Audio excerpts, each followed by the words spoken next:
السلام علیکم اسٹوڈنٹس. اپنے پریویس لیکچر میں ہم نے ایگزیکٹو یا انتظامیہ کو ڈسکس کیا تھا اور دنیا میں انتظامیہ کی کون کون سی اقسام پائی جاتی ہیں وہ ہم نے پڑھی تھیں. اور آج کے ٹاپک میں ہم یہ دیکھیں گے کہ what are the duties and powers of executive, انتظامیہ کے اختیارات اور فرائض. موجودہ جمہوری دور سے پہلے جب بادشاہت اور امریت دنیا میں رائج تھی تو حکومتی اختیارات بھی سارے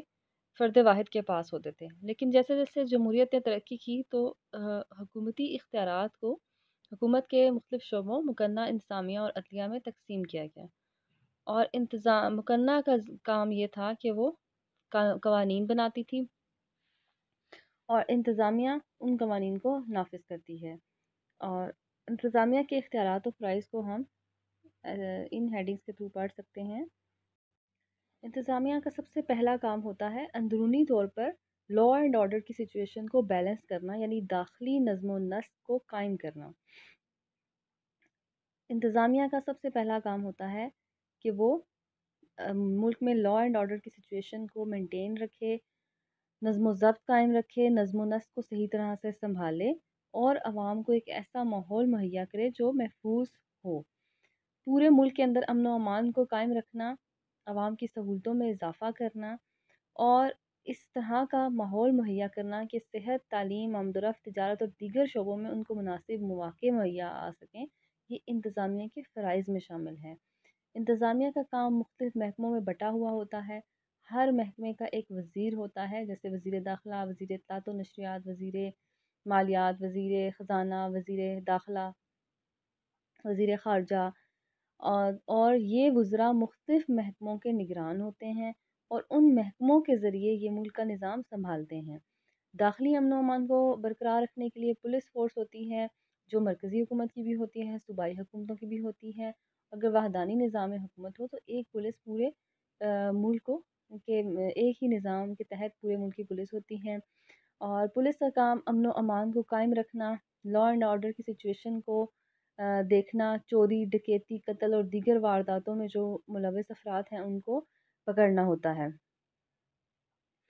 اور اس کے لیے پولیس کے ساتھ ساتھ نیم فوجی دستے اور ضرورت پڑنے پر فوج بھی پولیس کا ساتھ دیتی ہے. تو انتظامیہ کا سب سے پہلا فرض ہوتا ہے انٹرنلی لا اینڈ آرڈر کو مینٹین کرنا. انتظامیہ کا دوسرا جو فرض اور اس کے اختیارات ہیں وہ ہے ملک کا دفاع کرنا. ریاست کے پرانے فرائض میں یہ شامل ہوتا تھا کہ وہ ریاست کا دفاع کرے، امن و امان کو قائم رکھے اور خارجہ تعلقات. اب موجودہ دور میں ریاستوں کے اختیارات بہت زیادہ بڑھ گئے ہیں، لیکن ابھی تک ریاست کا دفاع ریاست کے ہی انتظامیہ کے ہی فرائض میں شامل ہے. ریاست کے دفاع سے مراد یہ ہے کہ انتظامیہ یہ ذمہ داری اٹھاتی ہے کہ ریاست کے دفاع کے لیے جو بھی ضروری اقدامات ہیں وہ کرے. اس کے لیے باقاعدہ ایک فوج ترتیب دی جاتی ہے. فوج کے ساتھ پورا ایک محکمہ ہوتا ہے، بری، بحری اور ہوائی فوج پر مشتمل ہوتا ہے، اور جن کی ملازمت کی شرائط طے کی جاتی ہیں اور ان کو فیسیلیٹیٹ کیا جاتا ہے. فوج کے علاوہ ملک کو اسلحے کی فراہمی، جو دفاعی اکوپمنٹ جتنا بھی چاہیے ہوتا ہے اس کی فراہمی، دفاعی معاہدات میں شرکت اور جنگ اور امن کے حالات کے بارے میں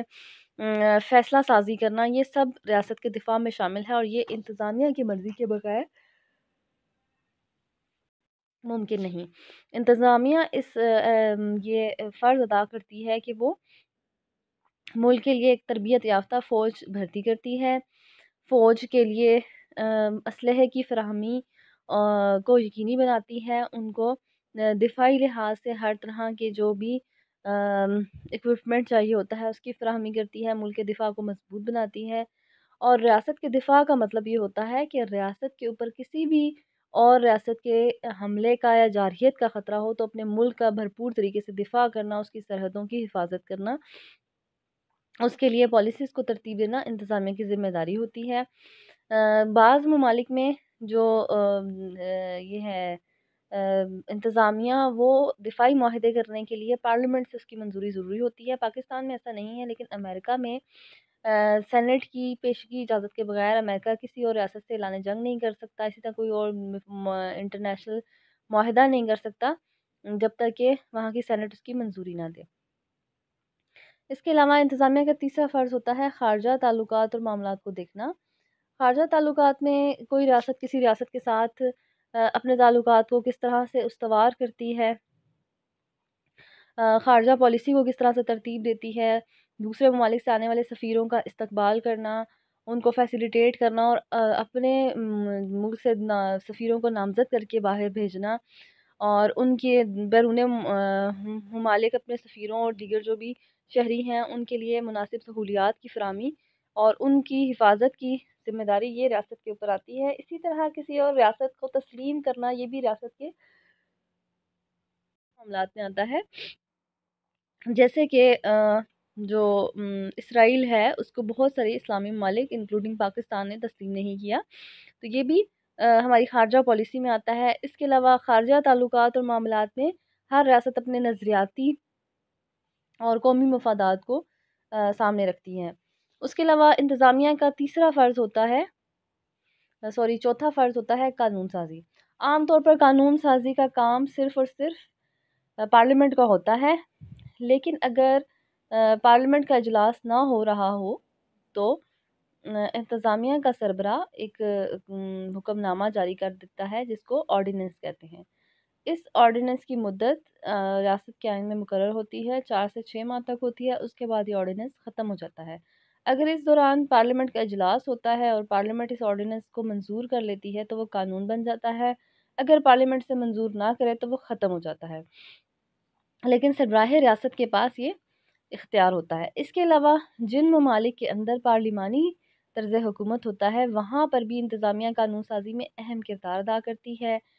پارلیمنٹ کے اندر پیش ہونے والے 90% مسودات سرکاری ہوتے ہیں، یعنی انتظامیہ کے افراد کی طرف سے پیش کیے جاتے ہیں۔ پارلیمنٹ کے اندر پارلیمانی طرز حکومت میں ایسا کوئی بھی مسودہ پاس نہیں ہو سکتا یا قانون نہیں بن سکتا جس کو سرکاری حمایت حاصل نہ ہو، کابینہ کی یا انتظامیہ کی حمایت حاصل نہ ہو۔ اس کے علاوہ صدارتی طرز حکومت میں وزراء مقننہ کے اجلاسوں میں نہ تو شریک ہوتے ہیں اور نہ ہی وہ قانون سازی کے لیے کوئی اس طرح کا رول پلے کرتے ہیں یا ان کی طرف سے کوئی قانون پیش کیا جاتا ہے، لیکن وہاں پر بھی صدر پارلیمنٹ میں خصوصی پیغام بھیج سکتا ہے یا خصوصی کوئی بھی قانون بنانے کے لیے کہہ سکتا ہے، اور یہ صدر کے پاس اختیار ہوتا ہے جس کو ڈیلیگیٹڈ لیجسلیشن کہتے ہیں۔ اور اس کے علاوہ انتظامیہ کا ایک اور فرض یہ ہوتا ہے کہ اس کے پاس کچھ جوڈیشل پاورز بھی ہوتی ہیں، جیسے کہ عدلیہ کے ججوں کا جو انتخاب ہے وہ انتظامیہ کرتی ہے۔ جیسے پاکستان، امریکہ اور برطانیہ میں انتظامیہ کو اختیارات ہیں کہ وہ صدر، وزیر اعظم اور چیف جسٹس کے مشورے سے ہائی کورٹ اور سپریم کورٹ کے ججز کو تعینات کرتا ہے۔ اس کے علاوہ اعلیٰ عدالتی کونسل کی تحقیقات کی روشنی میں کسی جج کو برطرف کرنے کا اختیار بھی صدر یعنی انتظامیہ کے سربراہ کے پاس ہوتا ہے پاکستان میں، اور انتظامیہ کا رسمی سربراہ ہے صدر، لیکن انتظامیہ کے سربراہ کے پاس اس کو یہ اختیار ہوتا ہے۔ اسی طرح انتظامیہ کے پاس کے سربراہ یعنی سربراہ ریاست کے پاس یہ اختیار ہوتا ہے کہ وہ مجرموں کی سزاؤں میں تخفیف یعنی کمی کر سکتا ہے۔ وہ چاہے تو کسی کی سزائے موت کو عمر قید میں بدل دے، عمر قید کو کم سالوں کی میں کر دے یا سرے سے ہی معاف کر دے، اور صدر کے پاس اس کے لیے رحم کی اپیل آتی ہے اور وہ اس رحم کی اپیل کے مطابق جیسے چاہے فیصلہ کر سکتا ہے۔ یہ ہر ریاست اپنے انتظامیہ کے سربراہ کو آنرری یا اعزازی طور پر یہ اختیار دیتی ہے۔ اس کے علاوہ بعض انتظامی امور کے جھگڑوں کا فیصلہ بھی انتظامیہ کے افسران خود کرتے ہیں، لیکن اس کی یہ شرط ہوتی ہے کہ ان کی نوعیت محکمانہ ہو، جیسے کہ پاکستان میں محکمانہ ٹریبونلز اور سروسز ٹریبونلز وغیرہ موجود ہیں۔ اس کے علاوہ انتظامیہ کے پاس مالیاتی اختیارات بھی ہوتے ہیں۔ ملک میں نظم و نسق چلانے کی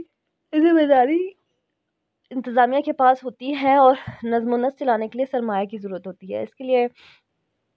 ٹیکسز نافذ کیے جاتے ہیں اور انتظامیہ پارلیمنٹ کی منظوری سے ٹیکسز کو نافذ بھی کرتی ہے اور وصول بھی کرتی ہے، اور اس کے لیے ملک کے آمدن اور اخراجات کا ایک تخمینہ یا اندازہ تیار کیا جاتا ہے جسے بجٹ کہتے ہیں یا میزانیہ کہتے ہیں، اور اس میں یہ طے کیا ہوا ہوتا ہے کہ کن کن سیکٹرز کے اوپر کتنے % ٹیکس لیا جائے گا، اس ٹیکس کو کیسے حاصل کر کے کن کن شعبوں پہ خرچ کیا جائے گا، اور یہ پارلیمنٹ کی منظوری سے باقاعدہ طور پر ایک منصوبہ بنایا جاتا ہے اور پارلیمنٹ سے منظوری کروائی جاتی ہے۔ اس کو بجٹ کہتے ہیں۔ بجٹ کو تیار کرنے کی ذمہ داری وزیر خزانہ کے پاس ہوتی ہے، جو کہ انتظامیہ کا ایک رکن ہوتا ہے، اور انتظامیہ کی اگر یہ بجٹ پارلیمنٹ نامنظور کر دے تو یہ انتظامیہ کی ناکامی سمجھی جاتی ہے، اس لیے انتظامیہ کی یہ کوشش ہوتی ہے کہ ایسا بجٹ پاس کیا جائے جس کو پارلیمنٹ مکمل طور پر منظور کرے، اور خاص طور پر پارلیمانی ممالک کے اندر انتظامیہ کا تعلق پارلیمنٹ سے بھی ہوتا ہے، تو بجٹ بہت شاذ و نادر ہی ہوتا ہے کہ وہ نامنظور ہو، اس لیے مالیات پر بھی کنٹرول مکمل طور پر انتظامیہ کا ہی ہوتا ہے۔ اس کے علاوہ انتظامیہ کے پاس کچھ تقرراتی اختیارات ہوتے ہیں، جیسے کہ ملک کے سربراہوں کے پاس مختلف محکموں میں افسران کے تقرری کی اختیارات ہوتے ہیں، جیسے کہ تینوں فوجوں کے جو چیف ہوتے ہیں، سپہ سالار، اسی طرح عدلیہ کے ججز، سفیر، وزراء اور کئی دوسرے افسران صدر مملکت کی جانب سے مقرر کیے جاتے ہیں۔ پارلیمانی طرز حکومت میں صدر وزیر اعظم کے مشورے سے ایسا کرتا ہے، اور صدارتی طرز حکومت میں صدر خود اپوائنٹ کرتا ہے، تو یہ بھی انتظامیہ کے اختیارات میں آتا ہے۔ اور امریکہ میں تو